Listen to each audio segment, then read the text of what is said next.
Long time ago, in a village called Bamire lived Oriyomi. Oriyomi is a beautiful young lady. She is the epitome of true African queen.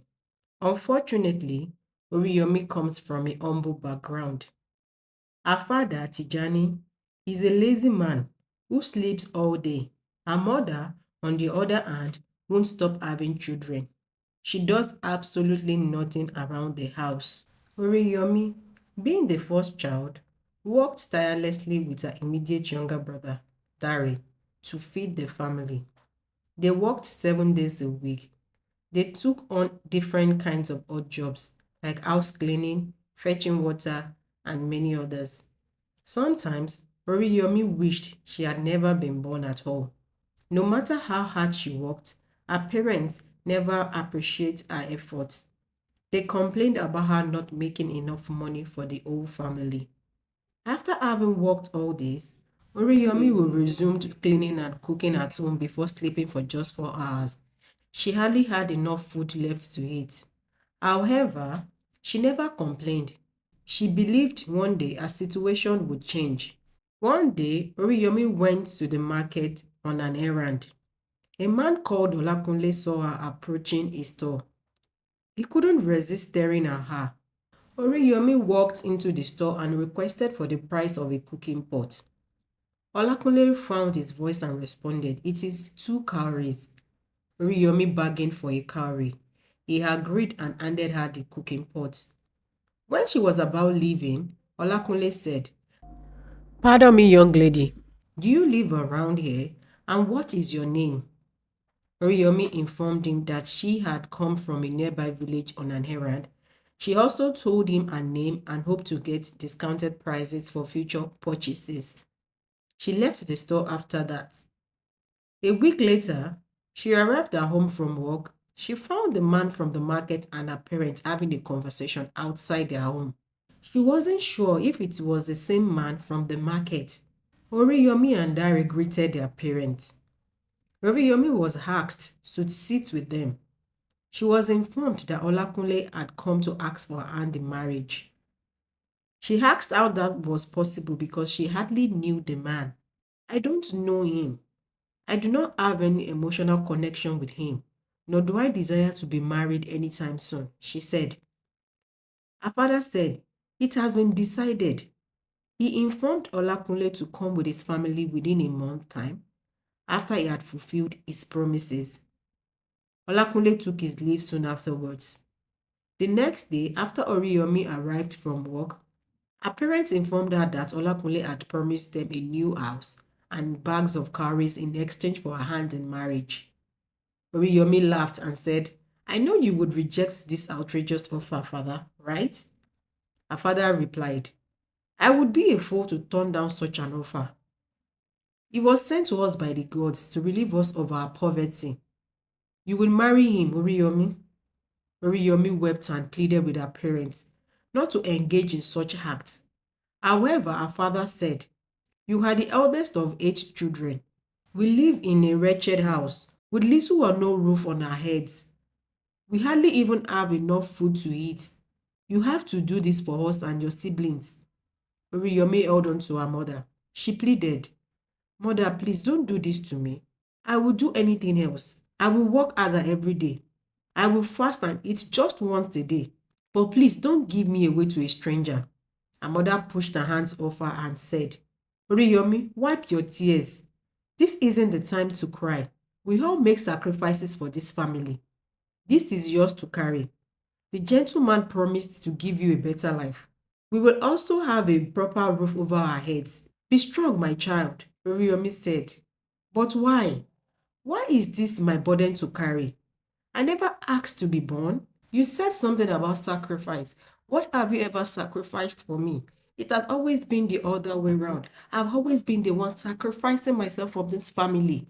I am still very young. Instead, you turned me into an adult from a young age, working and feeding my own parents. It is your job to protect and provide for me. Now, you are telling me off for a house." Before she could continue, her father landed a hot slap on her face. Her younger brother, Dari, jumped in and held his father's hand. He said, "Please don't do that again, father." She doesn't deserve that. Tijani said, how dare you hold your father's hand? I may be poor, but you will show respect. You will respect me in my own house. Dari apologized to his father. He left the room with Oriyomi. Dari suggested they run away from home. However, Oriyomi was scared for her little sisters. She imagined what their parents would make them do if she ran away. She suggested if Dari continued working, their parents wouldn't bother her sisters. The next day, Oriyomi informed her parents about her decision to marry Olakunle. A month later, Oriyomi was married off. Olakunle fulfilled his promise to her parents. He got them a new house and gifted them with bags of cowries. On her first night in Olakunle's house, after a long day of marital rites, he made Oriyomi cook and clean the whole house before going to bed. For a whole long week, Oriyomi was not allowed to leave the house. Everything required for cooking or needed in the house was made available by Olakunle, and days turned to weeks, weeks turned to a whole month. One evening, after serving her husband dinner, Oriyomi asked Olakunle if she could go back to work. Olakunle replied, is everything you need not provided for you? There is food in the house. I have gotten you more clothes. What else do you need? Oriyomi replied, I can't always remain indoor every day. It can be very lonely and depressing. Olakunle said, you will remain indoor like I said. If you need money, ask me. You are my wife. I own you, and whatever I say is final. Oriyomi replied, at least let me come with you to your store. I can assist you.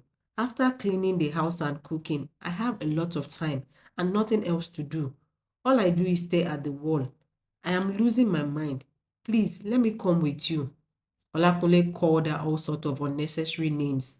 He said she just wanted to parade herself around the village for other men to see. Oriyomi disagreed. She articulated how her siblings needed her because her parents weren't capable of taking care of them.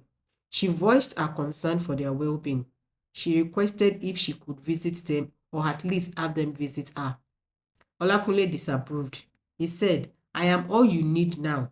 I have paid more than a fair amount to buy you. Oriyomi restrained herself from losing her emotions. She blamed her parents for her present circumstance. Time went on. Oriyomi had become a ghost of herself. One day, she heard a knock at the door. She saw that it was her brother Dari. She felt all her trouble had vanished. She hugged him and inquired about her siblings.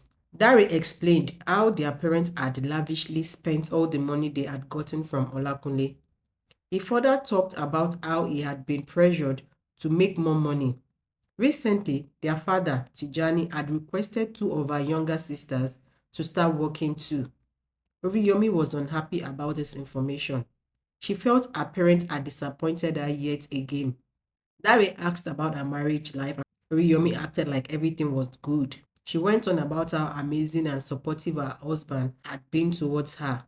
After she had served Dari meals, they talked for hours. Later on, she gave him enough food and few calories she had managed to get. Dari went back home. Later that evening, when Olakunle was heading back home, he was greeted by a neighbor. The neighbor informed him about a male visitor who had been in his house earlier in the day. When Olakunle arrived at the house, he yelled at Oriyomi about inviting one of her lovers to his home. She denied the allegation. She told him it was Dare, her younger brother, that had been in their home. Olakunle locked her up in a room. She was in that room for a whole week, with no food or water. He only gave her a bucket to use as a toilet. Oriyomi cried, my parent has finished me. I am married to a monster. On the 8th day, he let her out and warned her never to disrespect and disobey him. Oriyomi apologized to him.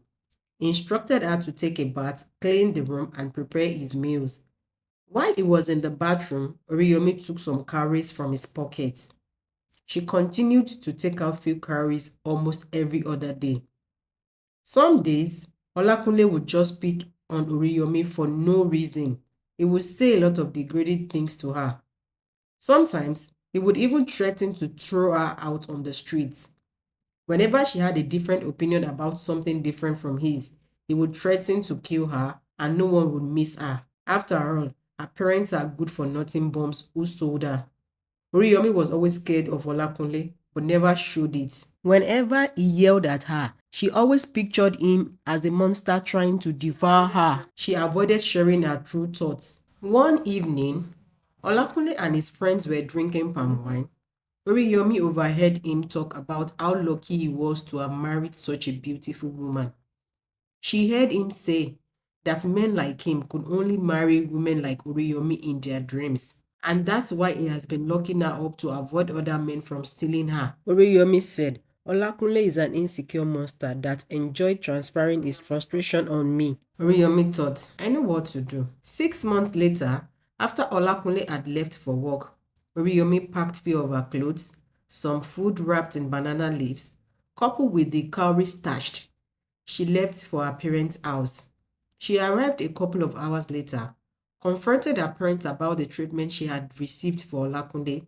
You sold me to a stranger. I was married to a monster who treated me like I was inhuman. She instructed her siblings to pack their stuff. Her parents tried to stop her.